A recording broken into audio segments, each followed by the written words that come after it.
And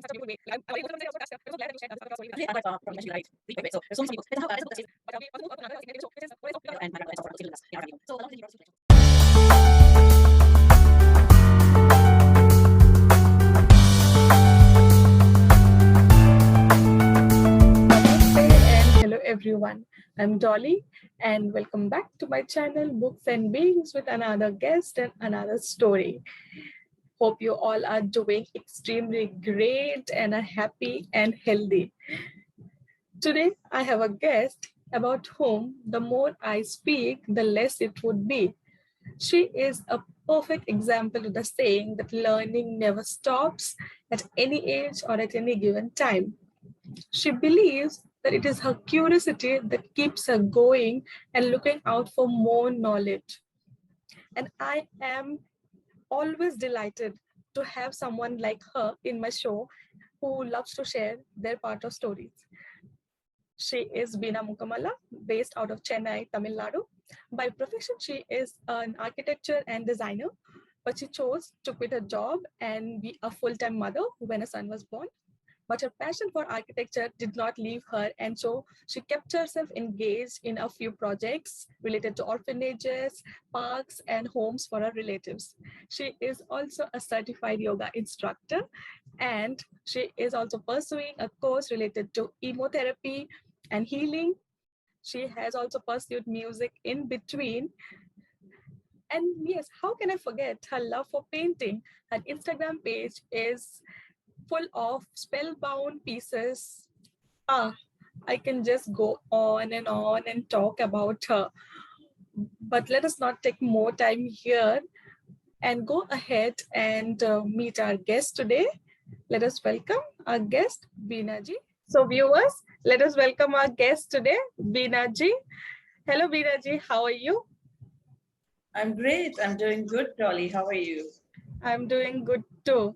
I've already put on my seatbelt to hear the story from you. So without delaying much, let us go ahead. Please narrate your story to our viewers. Thank you for giving me this opportunity, first of all. I don't have any special story, but just the story of my life. In the past, let's say 5 or 6 years, it was going, life was cruising along and everything was like nice and fine. And life hit a rough patch. A few unforeseen events, coincidentally, one after another. They had no relationship to one another in terms of, disease, ill health of close people, close relatives, sudden death of somebody young and a very close relative. So it just went on and on. It seemed like you just get hit by a tornado of sorts. And you're picking up the pieces, you're getting up, and there's another blow. And then there's another blow. And then there's another blow. So after a while, it seemed like that's the only thing that's going to be happening. And though it didn't feel like life was hopeless, life did go on. It did develop a lot of anxiety. And for me, I've always been a person filled with a great sense of hope. And when I hear about people, who get desperate or who take their life or do things like that, I would always think, didn't they ever find any other choice? Couldn't they make another choice? Couldn't they find something in their repertoire, to kind of pick up the pieces and build it up all over again? These were my thoughts before I hit this rough patch in my life. And now I was facing something like that. And of course, there was a lot of family support. We were all together. We were in it. And but it is quite hard when you're experiencing it. And these are not something out of the ordinary that I faced for myself. I know a lot of people in the world would face so many issues and even maybe far more worse than what I experienced. But for me at that point of time, it was quite disturbing. And slowly this developed a sense of anxiety within me. I'm afraid all the time. I'm scared, or though outwardly I appeared to be quite strong, people would compliment me for showing so much courage and strength. But unknown to myself, I developed a great sense of anxiety. And anxiety, leads to stress. And so, without knowing, I was in a constant state of stress, and um, not knowing what to do about it. Um, Otherwise, things slowly came back to normal, touchwood. And I was trying to figure out ways and means to address this sense of anxiety within me. Several things happened. One was the lockdown. And during the lockdown, I got ample time to kind of think about life, philosophy, why are we here? Why are things happening the way they are happening? And how can I do something about it? And then I was reading various things about how to cope with anxiety. And one of the things that attracted me and also reminded me was art, and art as a therapy. So I have an interesting incident to narrate at this point of time. So, like I said, there was ample time during the lockdown, COVID-19 2020. So then I was going around the house, and somewhere in one bookshelf, I found these two very, very old drawing pads, which I bought probably 20, 25 years ago. And I was just leafing through them, and there were just one or two, 3 pages filled. And it just struck me at that time. I bought these books 25 years ago, and I only filled 3 pages. Did I not find time in my life ever to pursue and to go on and draw more? What was it that stopped me from all of this? Was I like so busy leading life that I forgot that I could draw and paint and do all these things? Um, as you know, my background is in architecture, which is design, and it's related to drawing. And our entrance exams also have a drawing component. So I felt like I just simply wasted all this time, just busy doing things probably that were not very important. And I was probably not using my time to pursue something that is more important. So I took to it as a therapy and also as a rediscovery. And so slowly I started with something called Zentangling, which is a form of art therapy in itself.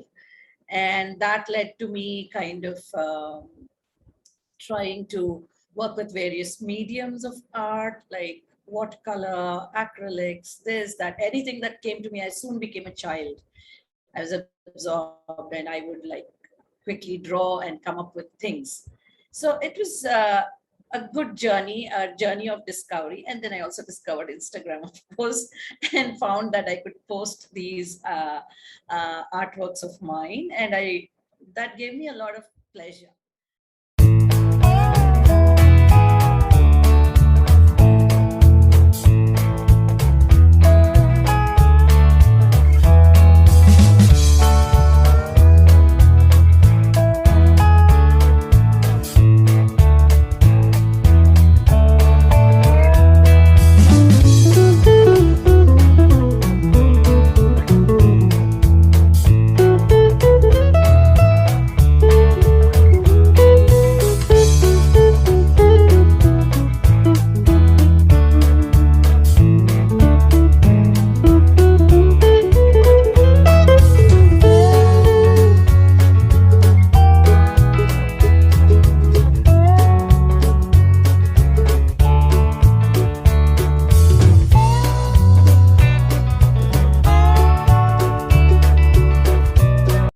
But still, the questions lingered in the mind, like, uh, where are we going with life? What do we do with it?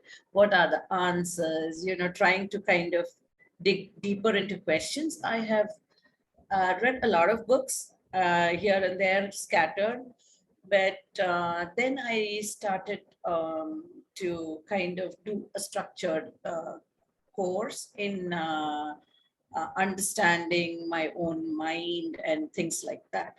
So from that, my journey really opened up for me.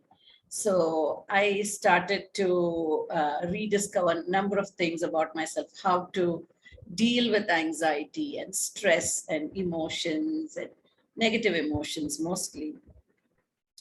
So uh, that's a lot about my journey from the past 5 years, where it was extremely stressful to trying to get to a place where I'm not anxious 24 by 7. Um, do courses help you become like a perfect person? No, nothing will do that to you.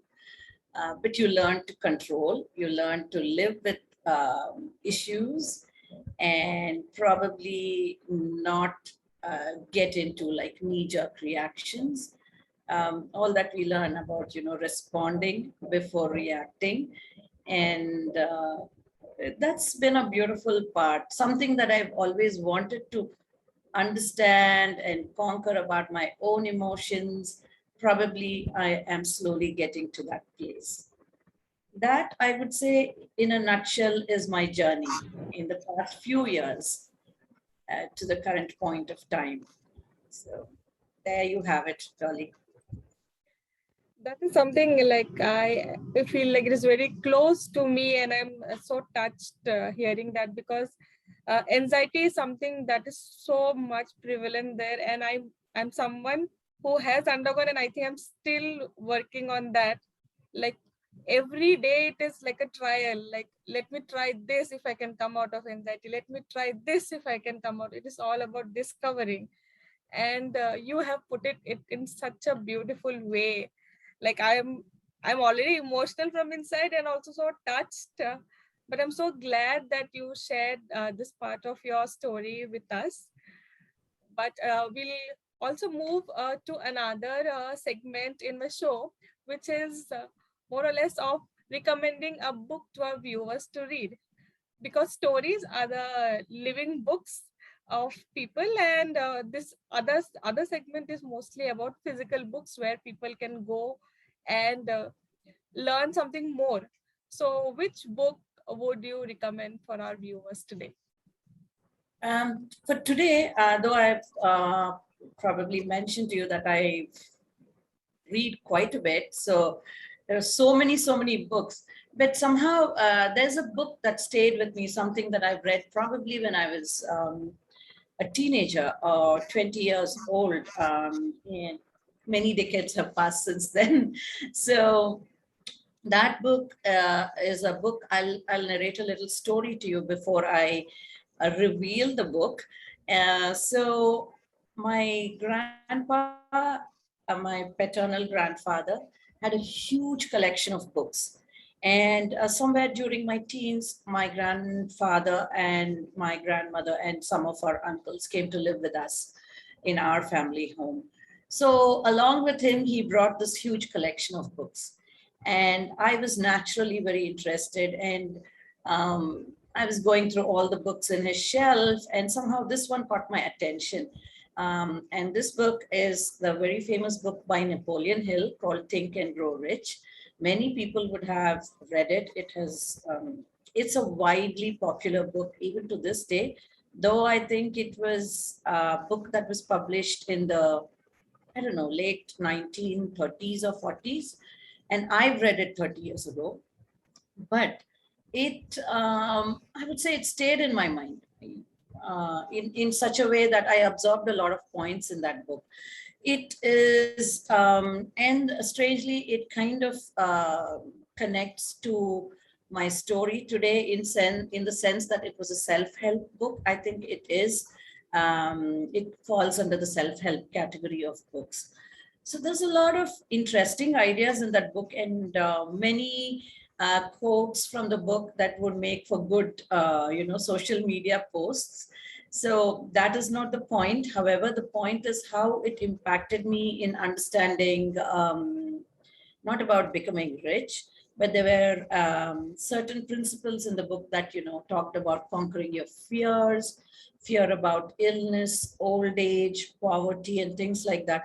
Those are the kind of things that stayed with me, that at 19 years of age, you don't understand what death or ill health or any of those things are. They're something that happened to old people, and you won't think that you will grow old someday and probably face such issues.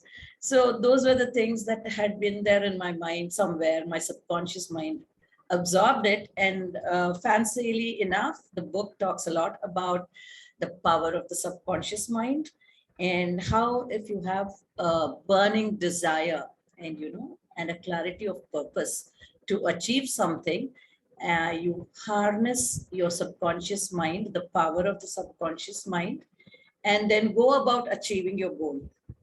I'm not sure what my goals were back then in when I was 20. I cannot remember. But I can say I have not done poorly for myself.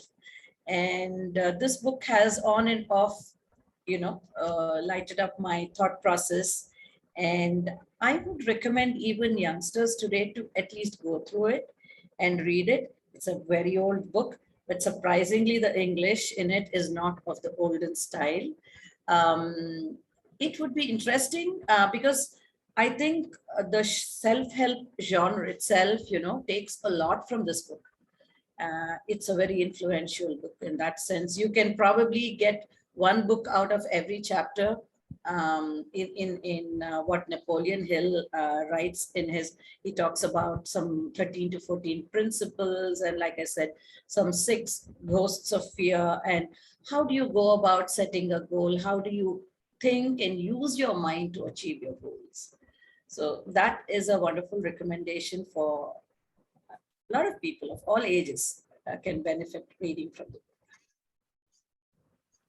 So before everyone else purchase that book, I think I myself should also go and get it, because even I haven't read it. And I'm sure it is going to be a fabulous book, and we'll get to read and learn a lot out of it. Thank you for recommending this book to us.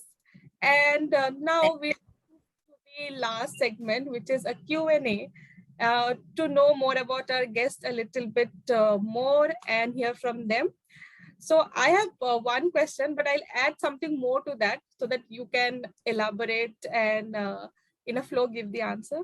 So looking at your story, like hearing your story, one question I have is, what do you think about life and how to deal with the problems, internal ones and the external ones?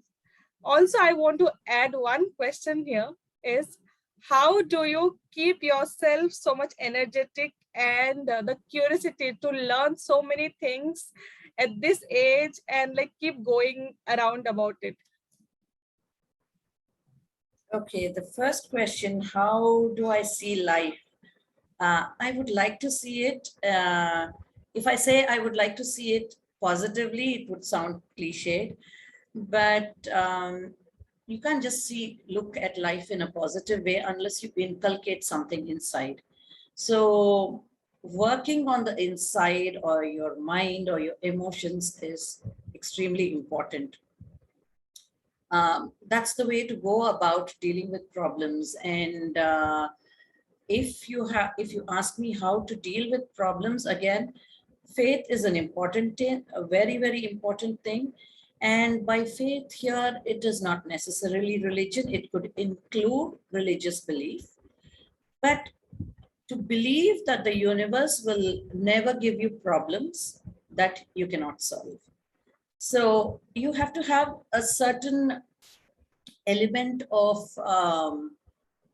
surrender, that things will be okay. I will go through this and keep an open mind about it, and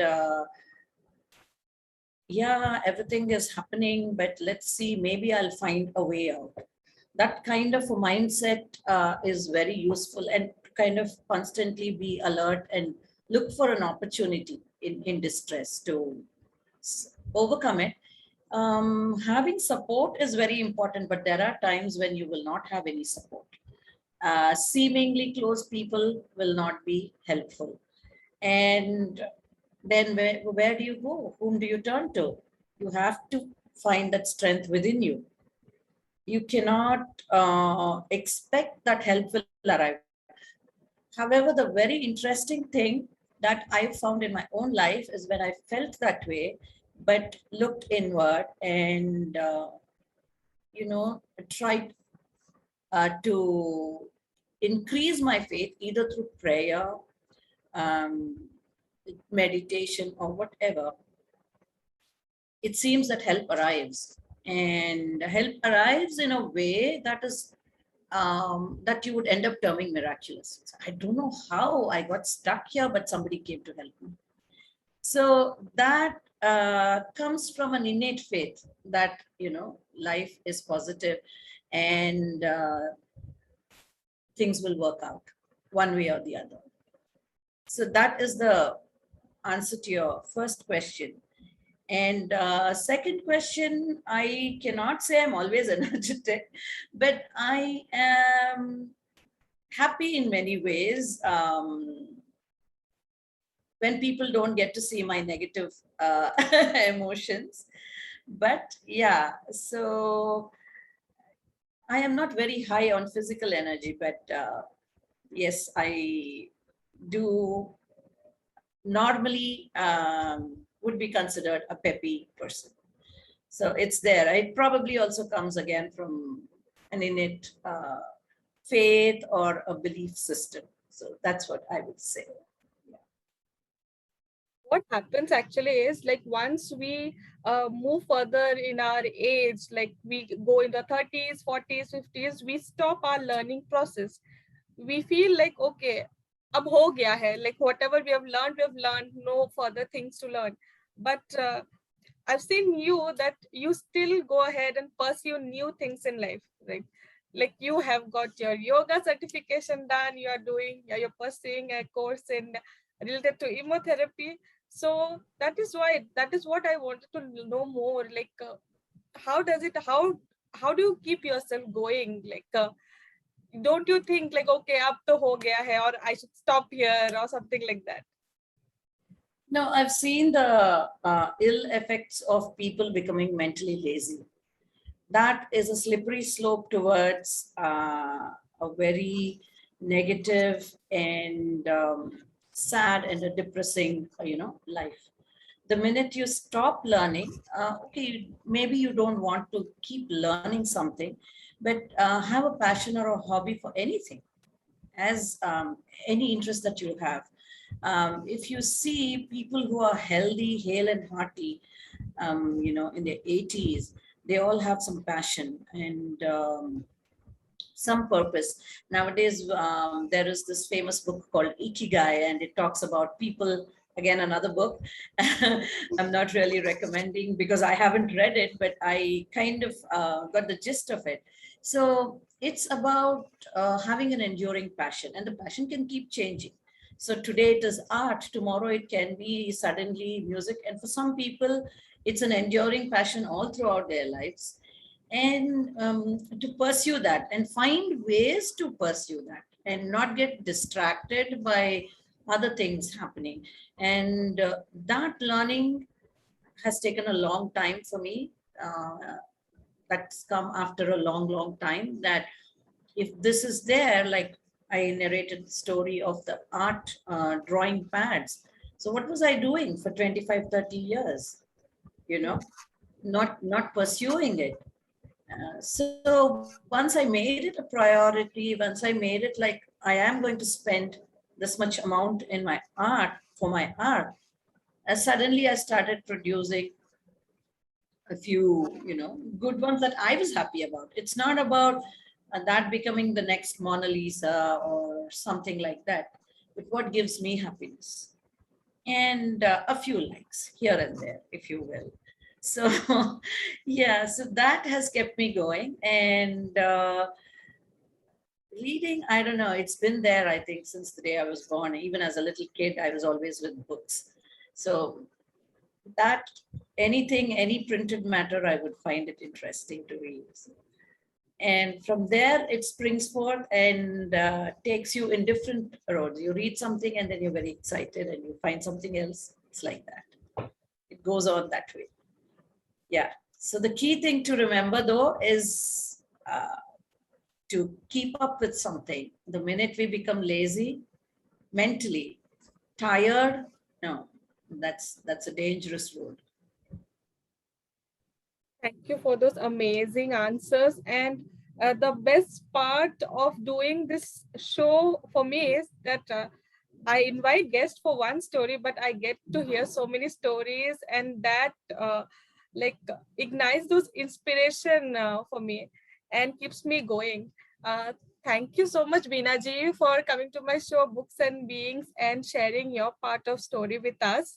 I'm sure our viewers are going to get all the inspiration they want, and they are also going to pick up their hobby, or if they have those books kept in some shelves, they are also going to take it out and start working on it. And I hope to see you again with another story of yours. Thank you so much. My pleasure. Thank you so much for inviting me. Thank you, Dolly. Viewers, I'm sure you have gathered this inspiration and learnings from our guest Binaji today. I hope to see you again with another episode, another new guest, and new stories. Please do not forget to leave your comment in the comment section below. And if you have read the books recommended by my guest, do not forget to share your feedback. My Instagram handle is displayed below. See you next time. Until then, stay safe, stay healthy, and most importantly, stay happy. Bye bye. Take care.